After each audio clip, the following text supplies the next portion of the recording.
Good morning, everybody. We are going to get started in just a minute here.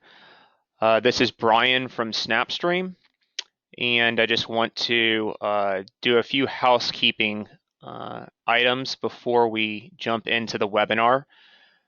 For those of you that are on the call at this point, I just want to verify that you can hear me loud and clear. So if you can do me a favor and raise your hand in the panel there, to acknowledge that you can hear me, that would be great. And hopefully you can also see my screen. Perfect. At least I know a few of you out there are listening, so that's always a comforting factor.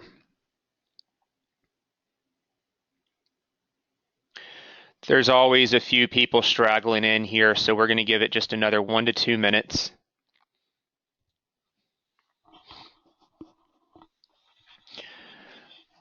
I want to point out a couple of things in the meantime. I'm joined on the call today by my colleague Eric. He will be ready and available to answer any questions that you might have. There is a question section in the bottom of the GoToWebinar panel. We certainly encourage and would love any and all engagement. This is as much about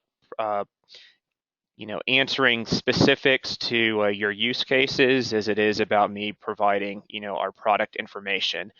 If Eric's not able to answer any questions, I'll certainly get back with you individually post-webinar. I also wanted to mention that there are a few handouts that you have access to as well. There is a case study that we've done with one of our customers, which you might find insightful. There is a proof of concept document, which I'll talk about later on, and there is also a pricing sheet, which I'm also happy to address later on. So those are all accessible for you as well. So with that said, let's go ahead and get started today. As I said, my name is Brian Weissman. I oversee our SnapStream EDU business. What is SnapStream EDU? We are a broadcast TV and warning announcements IPTV solution for K-12 schools. We make it really easy for you to get TV and various other video assets into every classroom across your campus and or district. As you can see on the title page here, we also do not incorporate any plugins, which makes for a very seamless playback process from an end user perspective.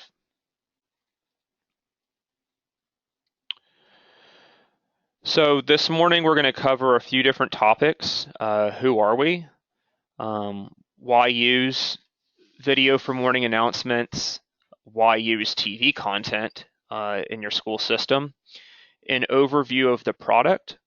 We'll look at a live demo from an interface that would be very similar to what's in your environment.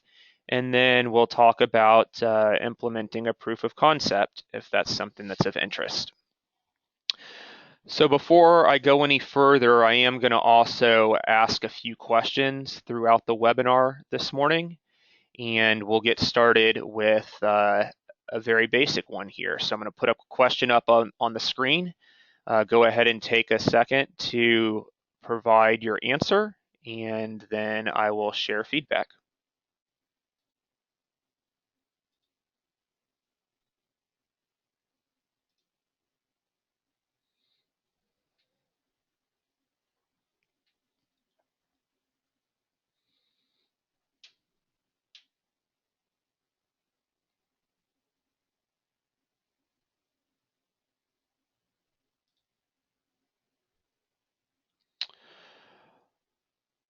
All right, so if we take a look here, not surprisingly, the majority of you do not have a solution in place currently, and hence you're on the call this morning gathering more information and finding out how SnapStream EDU can meet your needs.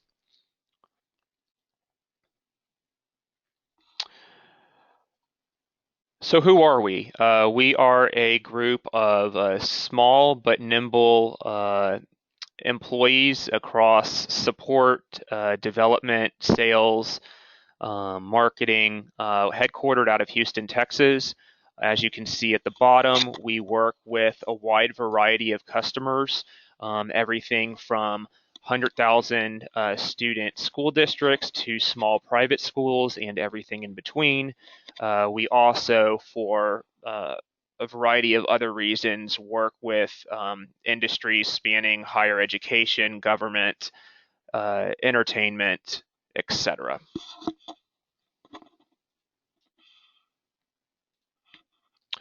So let's talk about morning announcements briefly.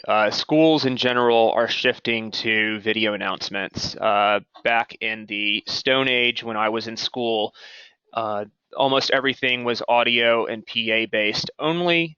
It is a bit monotonous, boring, disconnected, and just does not really allow for um, the greatest potential when it comes to technology and engagement with the student base. Versus video-based announcements allows for a lot more involvement with the students. It's more flexible in terms of the type of content that you can incorporate. It's engaging and really overall, we found to be a better use of time when it comes to distributing information about the school day and just overall engagement um, and buy-in from not only faculty but students as well.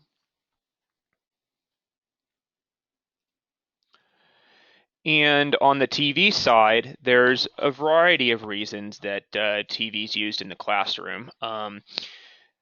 Teaching and video really go hand in hand. There's been a lot of research done about it, not just across multiple platforms of how to deliver instruction to students. Just a sampling of relevant video is Discovery, National Geographic, the History Channel, etc.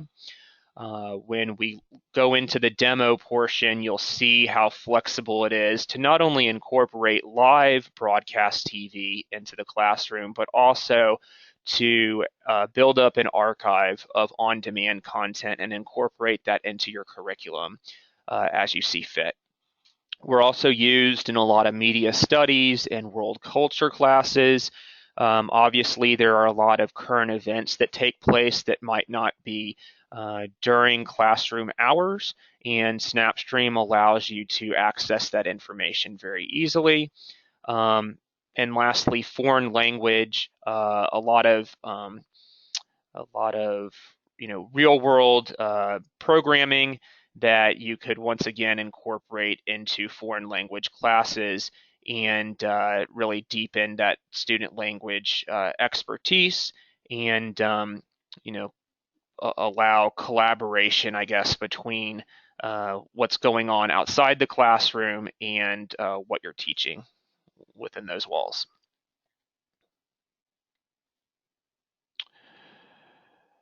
So before we go any further, for those, I guess, that did say they have a solution, going to launch another poll here and just want to understand how you are currently distributing TV and or announcements if you're doing anything at all.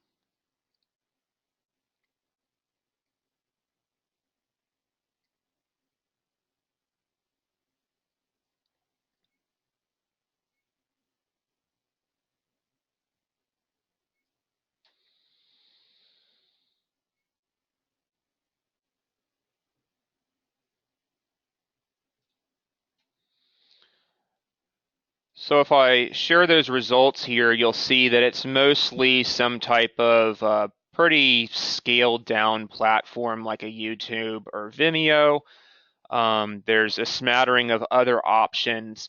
And one thing I want to draw attention to just in regards to these responses is SnapStream is going to allow you to much more easily control the content that's being accessed and distributed. And a lot of times that's a big selling point from a technology standpoint, and just the faculty overall is having a little bit tighter grasp on what people are accessing. So you're not sending anybody out to the internet to access content when it comes to our platform.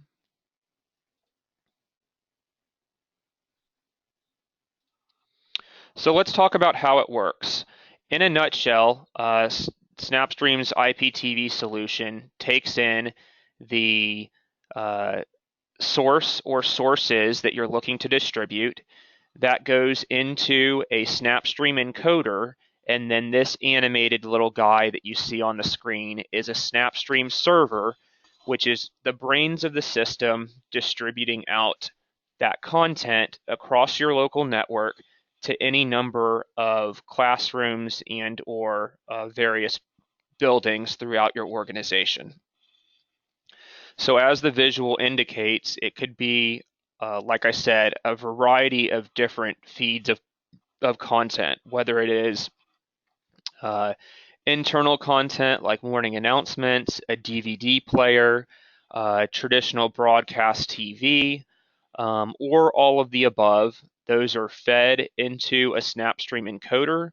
Those feeds are encoded and then distributed out over the network for everybody to access in a variety of manners.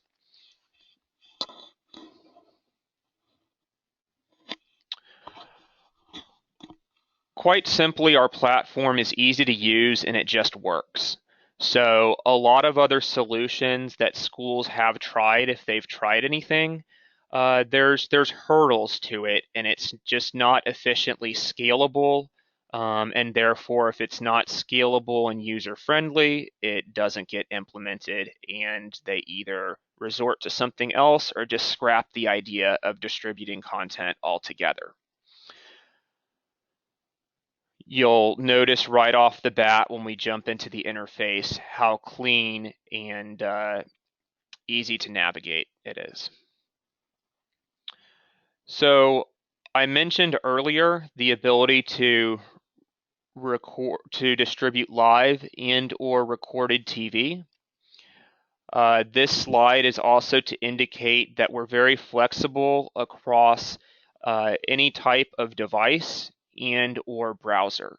So whether it's Firefox, Chrome, Internet Explorer, or anything else, whether it's a desktop, laptop, iPad, Chromebook, etc., SnapStream will work across any of those devices and browsers, which is obviously important because every customer has a different set of deployed devices and browsers that they prefer, and so we're pretty agnostic when it comes to that. This will become more crystallized once again when we go into the live demo. But one of the great things about SnapStream is also that you can clip specific content and share it either internally or externally. You can incorporate it into Google Slides, PowerPoint, Blackboard, etc. And there's a lot of flexibility around not just, like I said, viewing that content, but also cropping it down. Time is obviously a very valuable commodity in a school setting. And if you wanted to emphasize, say, a 2 or 3 minute clip instead of needing to show, 20 minutes of something, SnapStream makes that very easy to do.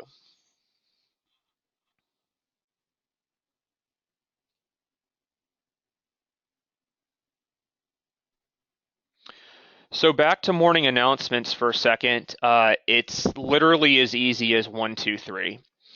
So there's a designated channel in the program guide for a particular camera feed. You can also have these cameras per school, and you can choose to make certain channels available or not available to other schools based on using Active Directory or other permission settings. which we'll take a look at. So you plug the camera, typically either a composite or HDMI feed, into a portable encoder, and then that feed gets distributed out either in a live and or recorded fashion.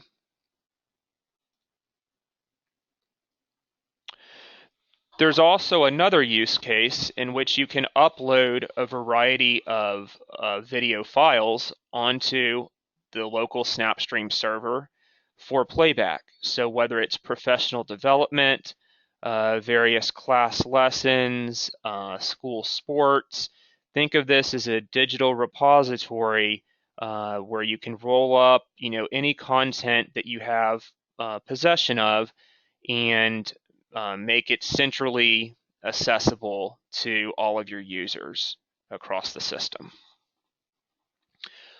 The storage is scalable depending on what your needs are. So you can build out an archive as little as a handful of programs and as much as several thousand hours of content.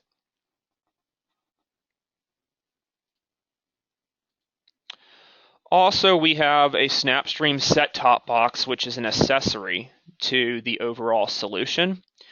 This allows you to extend out the SnapStream experience outside of the classroom, typically to common areas like a gym, fitness center, cafeteria, lobby, library, etc.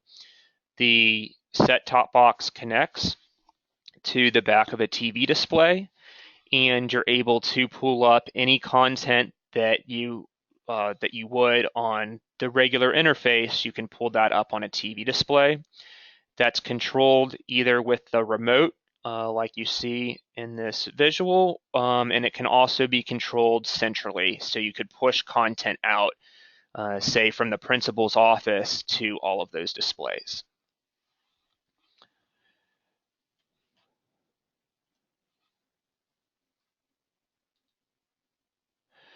This is a couple of screenshots of what that particular interface looks like. As you see, I can pull up any recordings that I want. I can watch something live. I can access the folders that I've created, etc. The only thing that you can't do directly through the set-top box is schedule the recordings themselves.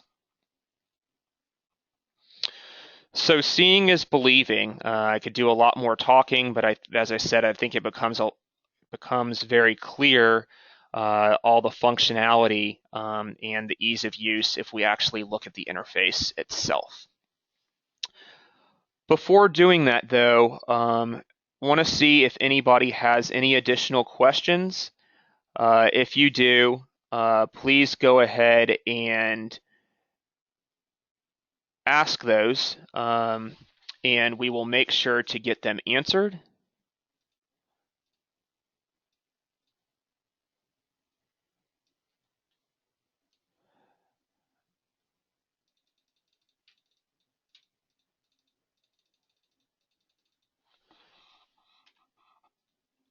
And we're going to jump over to the interface now.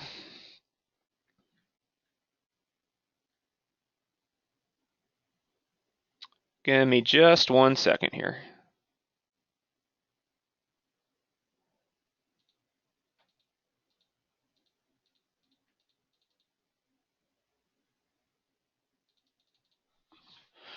Okay, so the interface that we're looking at is very similar to what you would have in your own environment, except that I'm working off of a server here in our office, and I'm accessing something called SnapEDU. So that happens to be the name of my server. Yours would be customized in an intuitive way so that that's where you point people to go to access SnapStream. I logged in using my credentials, and then typically the first place that I'm going to go to is my guide. So I have a guide here, and this has been customly built to my liking. I have about 9 channels listed. both broadcast TV as well as that last channel, which says Brian on it. That's mocked up to mirror the internal content feed that you would be distributing across your organization. From this view, you can do one of two things. I can either schedule recordings of my content, which is what you see by the red icons, or I can jump in and watch something live. So it's literally as simple as right-clicking into what I want to watch, and then it's going to pull up my camera feed. So this is my camera pointing outbound towards downtown Houston from our conference room. There's no one standing in front of this camera right now, but it's the exact same concept as if one of your students or a faculty member were, doing some type of production and distributing that out across the building.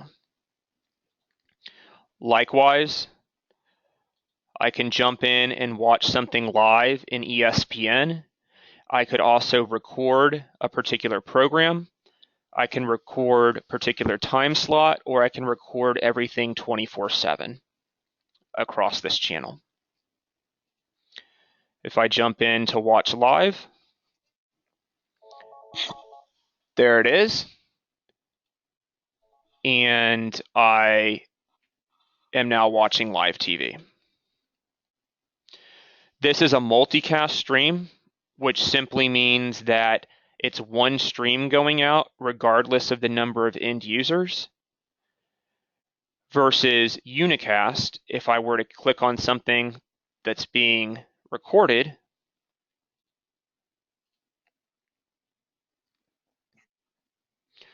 I jump in here and I'm watching within my own internal web player. So another thing that you notice is that all of this content is recorded, and the recordings slide over to the library. So I'm building up an archive from scratch of whatever it is that I want to have recorded for playback at a later time. So I can come in and watch whatever I want to.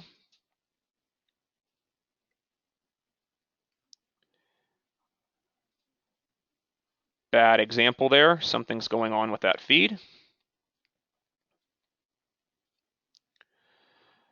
So I come in here and I'm now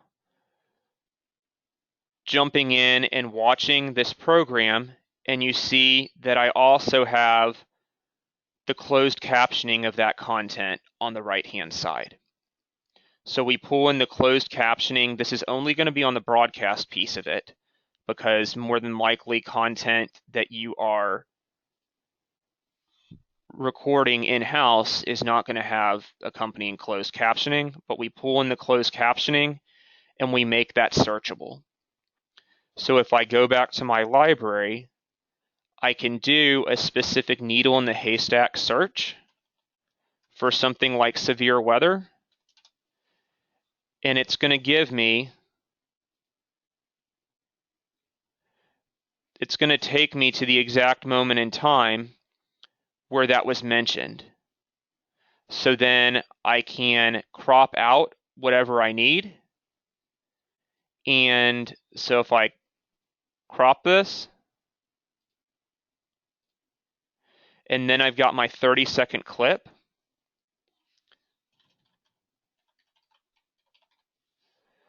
I can drop it into whatever folder that I want, and it will be stored on the system.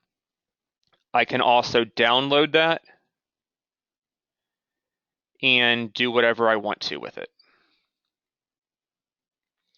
So you see here are all the clips that I've created. I can easily share this clip. I can download it, etc.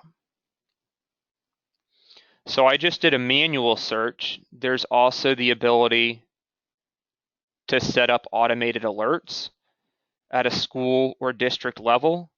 So I put in my email address, I choose whatever frequency that I want to receive that, and every time they mention something about Abraham Lincoln or about NASA or whatever it is that I'm interested in, so long as I'm recording content in which those topics arise, I will get notifications in my inbox, and I'll be able to go straight to those relevant pieces of content.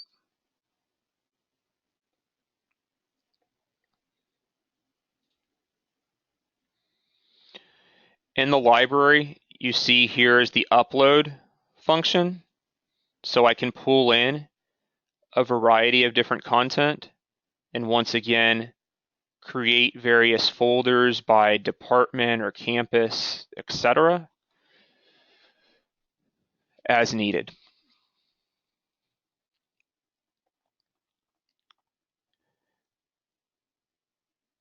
There is a YouTube section up here, and this is more of an outbound functionality. So you can authorize a YouTube channel and take content that resides in the SnapStream environment and push it out to that YouTube channel for outside viewing.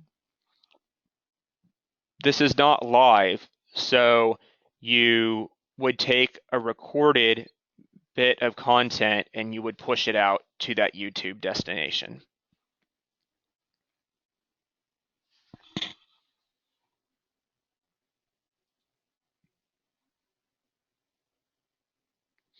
And then in the admin section, you're able to control security and permission settings using Active Directory or a few other options. You could build out your permission settings manually as well. So you see I have my users here, and they're all assigned to different groups. So this one is part of administrators, this one's part of live TV viewers, and each of those groups correlates with different functionality. So they can have as scaled down or robust access as you want to allow. So you see in my live TV viewers group, they can only do a handful of very specific things. They wouldn't be able to delete content. They wouldn't be able to download files. They wouldn't be able to post something to YouTube, create alerts, etc., because I've deemed that not to be necessary. And so I'll sign out of my admin profile and I'll sign back in as somebody else. And now you see that my view looks different. I only have access to the guide. I only have access to the library. If I go in to try to schedule a recording or try to make a clip, etc., it's not even going to be there. So I wouldn't know what I'm missing out on because I don't know it exists in the first place.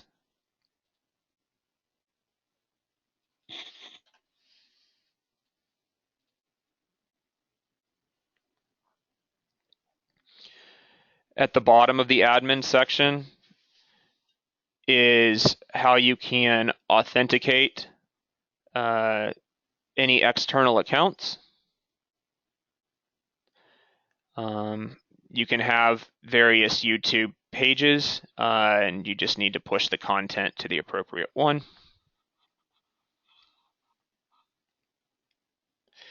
And that's a pretty solid overview of the interface. As I mentioned, it will look very similar in your environment. This is all very customizable. There are different functionalities that I've gone over, but if there's something that seems to your liking, or if it's something that you don't feel like you would use, it can very easily be disabled or implemented back in at a later date after you've rolled out the initial functionality.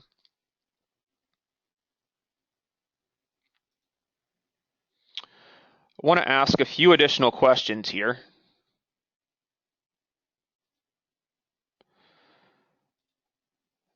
Just kind of gauging, how would you use something like SnapStream?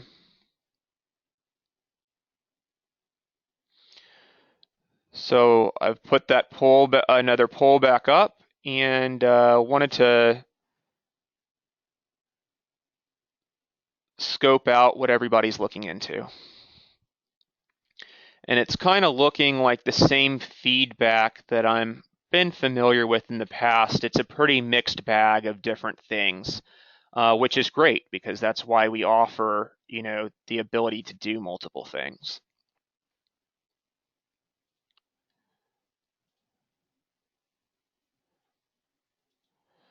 So you can see people are looking to do a little bit of everything, some more than others. And my next question, so I alluded to, if we jump back over here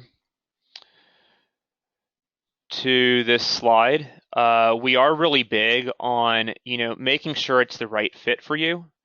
Not everybody does do a proof of concept, but it's definitely a way to make sure that we're comfortable with your technical environment, that you're comfortable with, integrating what our platform can do.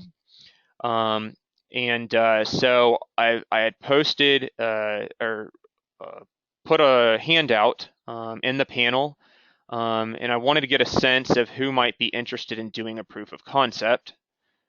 So pretty straightforward question here, and it's fairly easy to go through and get something like that set up. And so I'd love to speak with you guys if that's something that you're interested in entertaining.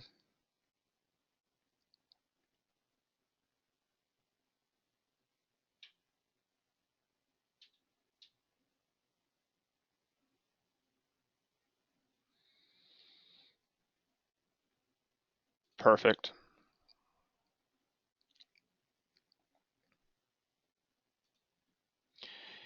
And then lastly, for those of you that did answer yes to that question, just one last follow-up to that.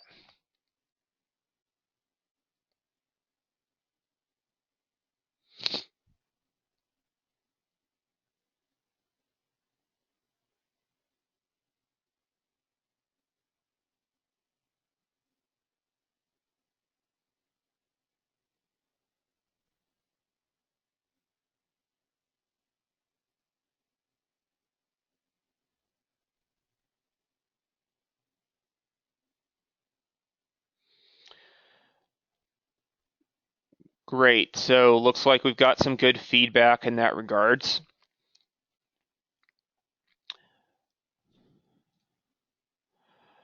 If you've got any additional questions, would love to answer them, online, offline. My contact information is listed there. We are happy to provide some references, and I think that you guys would be very pleased with our solution overall. I didn't mention at the beginning that we actually started as a consumer-based company. I do typically bring that up just because it's still part of our DNA, even though we work almost exclusively with commercial customers at this point in time, because the way we build out our product and the way we view the support of it is from a consumer standpoint as much as it is from a business standpoint. So we really are big on making sure that our product is in the field and attains the highest level of usage possible. We are available to come out and help with the installation process. We do on-site training. We can provide, customized content and work with your technology integration folks to ensure that SnapStream becomes a used and valuable part of your overall curriculum and infrastructure.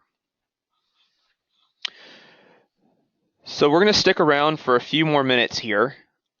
I want to thank everybody for your time today. I know that things can be very hectic this time of year, and I look forward to talking with many of you about how we can get those proof of concepts set up and discussing your use case in a little bit more detail.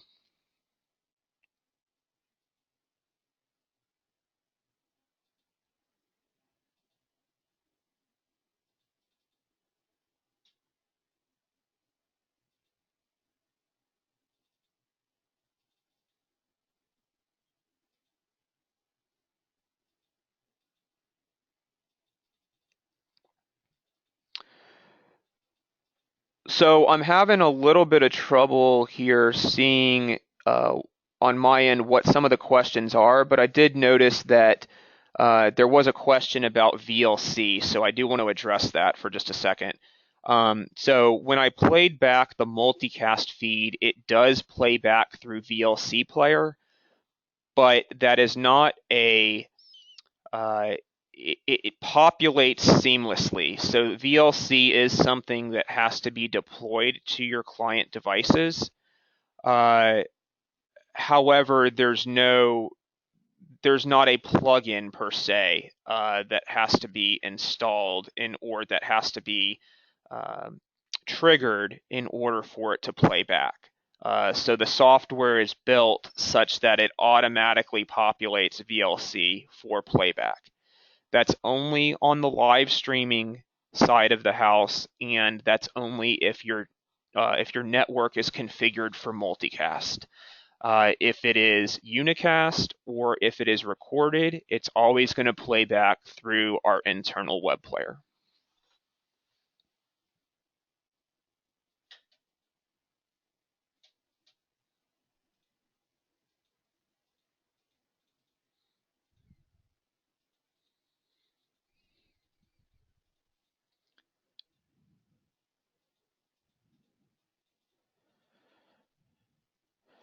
The webinar is being recorded and will be sent out later on today or early tomorrow. I'm also happy to go through this with other colleagues of yours.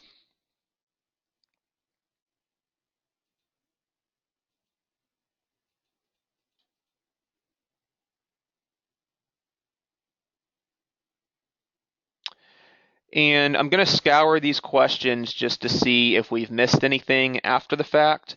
I'll reach out to each of you that did inquire and make sure that we dotted all the I's and crossed all the T's regarding your inquiries.